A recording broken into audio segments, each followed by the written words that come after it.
Welcome to the Genius Factory. Enjoy the video. You start by preparing the wall and taking exact measurements. This saves time later.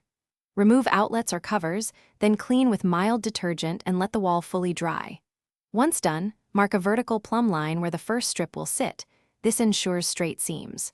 Measure the wall height and add 5–10% for pattern matching and trimming. Make sure the surface is smooth and free of dust because peel and stick needs full contact to adhere properly. You begin applying the first strip by peeling back a few inches of the liner and aligning it to the plumb line at the top. Press the exposed adhesive, then slowly peel and smooth the liner down with a squeegee, moving from center toward edges to expel air.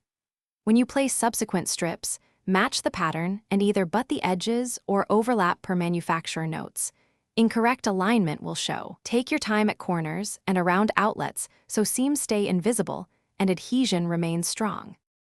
You finish by trimming excess material with a sharp utility blade against a straight edge for clean lines around baseboards and corners. Repress all seams firmly with a squeegee. If small bubbles remain, smooth outward. For deeper bubbles, gently lift the panel and reapply. Heat with a hairdryer on low can soften adhesive for better contact. If an edge lifts later, apply a thin adhesive primer or a small strip of double-sided tape.